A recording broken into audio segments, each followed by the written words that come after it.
Pues vamos a ver con estos exámenes de sangre reales de un paciente cómo uno puede darse cuenta a veces de condiciones que tiene, por así decirlo, escondidas y que con un laboratorio sencillo tú puedes percatarte y prevenir enfermedades o atacarlas a tiempo. Así que quédate que te voy a enseñar unas cosas que tal vez no te habían dicho antes. ¡Vamos! Y vamos a tapar en estos exámenes, por obvias razones, el nombre del paciente por privacidad. Pero vamos a ver, este de aquí es un señor de 40 años que ya tenía algo la presión alta y me trajo estos exámenes de control. Él me dice realmente que no sentía nada, pero veamos cómo ya se estaban alterando sus laboratorios. Miren, aquí les enseño cómo está el colesterol sérico. Este colesterol es el que muchos medimos inicialmente. Y decimos, bueno, me salió alto, me salió bajo. Pero recuerden que este valor solo te da una idea general. No te está dando la subdivisión, no te está diciendo qué tan malo, qué tan bueno es ese colesterol. Por eso a veces nos confundimos y decimos, me salió normal, estoy bien. O me salió alto, ya estoy de peligro. No, es una idea general. Sabemos que un valor por encima de 200 ya nos hace llamar la atención. Entonces veamos que tiene, miren, por encima de 200. Este ya es algo que debemos ver en qué o cuál de esos colesteroles es el que se está subiendo. Entonces, si nosotros seguimos viendo hacia abajo, miren, acá tenemos el colesterol HDL. Y el colesterol HDL, que es el colesterol que conocemos como el bueno, el que saca esa grasa mala de las arterias, depende si es hombre o mujer. Por ejemplo, en hombres buscamos tener más de 40, en mujeres más de 50. Aquí lo interesante es que tiene 45. Entonces, por ese punto, como él es hombre, ya vamos, algo bueno, es positivo para él, para sus arterias. ¿Ok? Pero sigamos, todavía hay más en esta película. Si nosotros continuamos viendo acá, vamos a la otra parte a ver el colesterol LDL, el colesterol que conocemos como el malo. Pero yo les hago acuerdo que verlo así a simple vista se pierde datos interesantes. Nosotros tenemos que ver si ese colesterol LDL predomina a ser de moléculas chiquitas. Y ya les voy a enseñar cómo. Porque si son más pequeños, ese LDL tiene más posibilidades de oxidarse y al mismo tiempo ese es el que se mete a las arterias. Cuando es un LDL grande, se le hace más difícil. Entonces veamos aquí que el colesterol LDL tiene en 191. Nosotros esperamos por lo menos estar por debajo de 160. Si no tenemos ni una enfermedad. Ahora, ustedes verán acá que hay unos valores. Pero para que se les haga sencillo, dependiendo del riesgo de cada persona, queremos llevar ese colesterol LDL. No a cualquiera le va a ir bien 160. Por ejemplo, si tuve un infarto, isquemia, tengo problemas en mis arterias, voy a buscar por debajo de 70, al mínimo por debajo de 100. Pero, por ejemplo, si tengo alguna condición, un factor de riesgo, tal vez entre 100 a 130.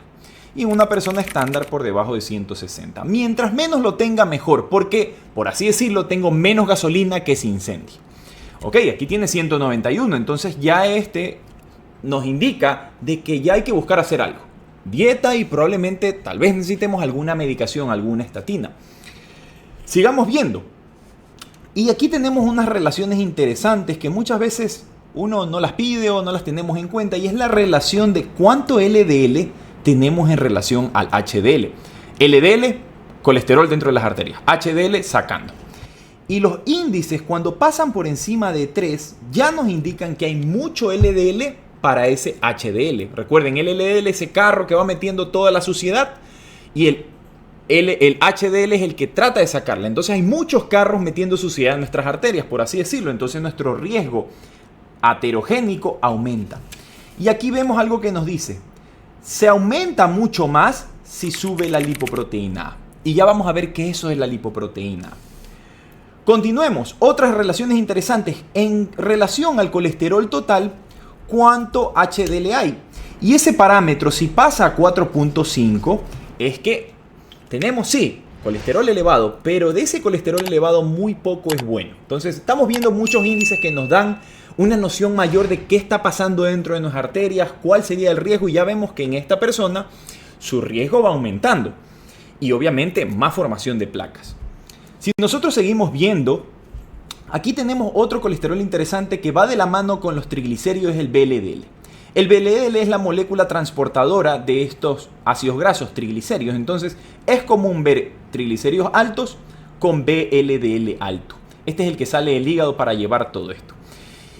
¿Cuánto esperaríamos de triglicéridos? Por debajo de 150, mejor por debajo de 100. Se dice que es bueno medirlo también después de comidas, por debajo de 175. Te da muchos más datos, mayor riesgo cardíaco. Entonces, ¿aquí qué tenemos?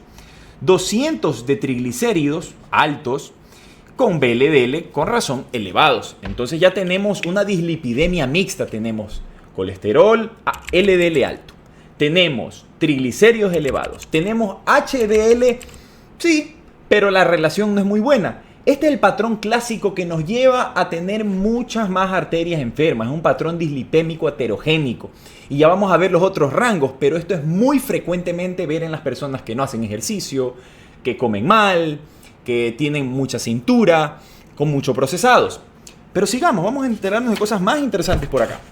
Y veamos acá, miren, aquí le he pedido la PCR reactiva, que yo les digo es como el fuego. Ya vimos que teníamos la gasolina, que es el colesterol. Ahora viene la inflamación.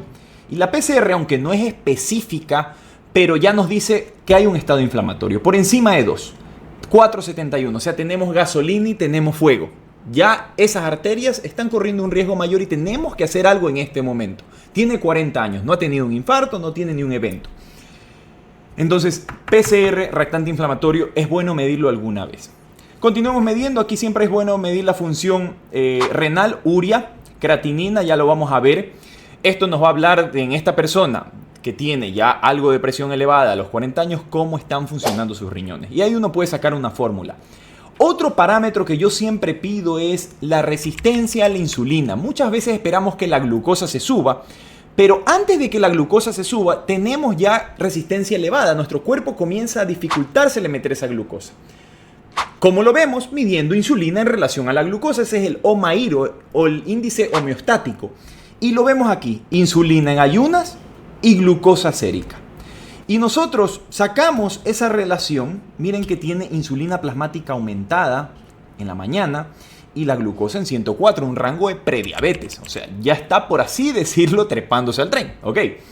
Y si sacamos esa relación 7.5, vemos que un valor entre 3 a 5.2, si no es diabético, ya nos dice que tenemos resistencia a la insulina. Entonces nos vamos enterando que el colesterol no está muy bien, que tiene triglicéridos elevados. Esos triglicéridos pueden estar generando hígado graso. Ya les voy a enseñar un parámetro interesante.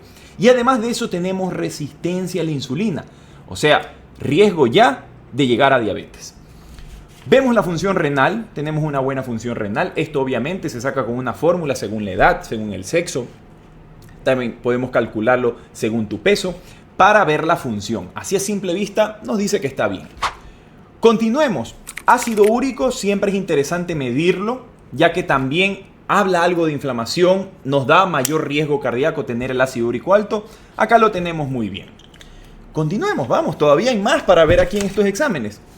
Hemoglobina glicosilada nos dice cómo está nuestra glucosa los últimos 3 meses. Entonces vimos que estaba en rango de prediabetes. Y aquí pasar por encima de 5.7 y por debajo de 6.5 nos indica también prediabetes.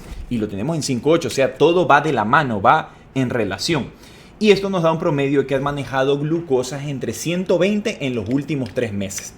¿Por qué nos dice los últimos 3 meses? Porque esta glicosilada va ligada a los glóbulos rojos y la vida de los glóbulos rojos es más o menos 3 meses. Por eso nos da como una memoria de cómo se ha estado comportando. Ahora, ¿se acuerdan que yo les hablé para ver la calidad de cómo está nuestro colesterol LDL? Aquí está un parámetro muy interesante a medir, la apolipoproteína B. Si esta apolipoproteína B está por encima de 130 o por encima de 100 en alguien de riesgo, esta persona es de riesgo, entonces tiene más de 100. Y por lo tanto nos dice que esas moléculas de LDL, si la apolipoproteína está elevada, son chiquitas. ¿Ok? ¿Se acuerdan lo que les dije? Chiquitas más de riesgo. Bien, la apolipoproteína nos da ese dato más específico. Y por lo tanto estamos diciendo, sí, estas moléculas que él tiene son pequeñas, son riesgosas. Ya más factores que se van sumando. Y esto obviamente muchas veces decimos, es que no sentía nada, es que no tenía nada y le dio algo. Bien, aquí está. Por eso un examen de laboratorio es esencial. Y vemos la lipoproteína A que yo les mencioné hace un momento, que solo se debe medir una vez en la vida. Y la lipoproteína A nos va a hablar de cómo genéticamente venimos predispuestos a tener un colesterol de mayor riesgo. O sea, es otro valor que nos suma más peso a los problemas, a las arterias. Algo bueno acá es que genéticamente está bajo el valor por encima de 30, más principalmente encima de 50. Entonces, una sola vez se mide en la vida, pero es bueno medirla para ver. Esto no se modifica por dieta, por medicación, nada. Nos habla puramente de nuestra genética. Un valor muy interesante de medirlo una sola vez. No se debe pedir más. Y continuemos. ¿Se acuerdan que yo les dije que tenía triglicéridos altos, que tiene resistencia a la insulina? ¿De qué va de la mano? De hígado graso. Y aunque el diagnóstico del hígado graso es ideal, por lo menos con una ecografía, miren qué tenemos aquí. Enzimas hepáticas elevadas. Un patrón común si vemos triglicéridos altos y vemos enzimas hepáticas altas. Lo más seguro es que si hacemos un eco abdominal vamos a encontrar hígado graso. Y ya saben que el hígado graso es un predictor de cirrosis, de diabetes, de cáncer. Algo que tenemos que mejorarlo rápidamente. Y por último, un examen de orina. ¿Qué busco en un examen de orina? Aquí, por lo menos de la parte cardiovascular y metabólica, no es tanto infecciones. Lo que quiero ver es si tiene proteínas en orina. Miren que tiene trazas. O sea, ya está liberando proteínas. Significa que el glomérulo, que es la unidad funcional del riñón, se está haciendo más espacio y por ahí se están filtrando las proteínas. Ya hay un daño del riñón.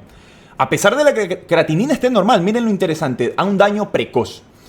Y nosotros vemos y lo corroboramos, vamos más abajo, en la microalbuminuria. Miren el cociente entre la creatinina y microalbuminuria, que uno siempre debe pedirlo, es ideal pedirlo. Si pasa de 30, confirmamos que estamos perdiendo proteínas, que nuestro riñón está lesionado y que debemos hacer algo inmediatamente porque si no, él está sufriendo.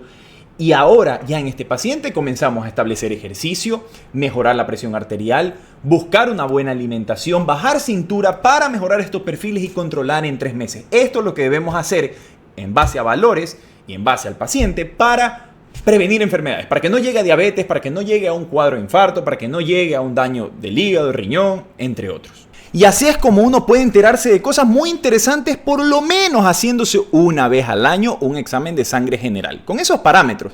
Y con ello atacar esos problemas, a pesar de que no tengas un síntoma, y poder mejorar el pronóstico o la aparición de alguna de estas condiciones crónicas que sabemos. ¿Te gustó? ¿Te ha pasado alguna de estas cosas? ¿Las has mejorado? Compártemelo aquí en la zona de comentarios. ¿Quisieras otros videos interesantes? Búscame en mis redes sociales como Dr. Ricardio en TikTok y en Instagram. ¿Quieres una segunda opinión sobre tu condición del corazón? ¿Hacer alguna pregunta? ¿Saber algo más?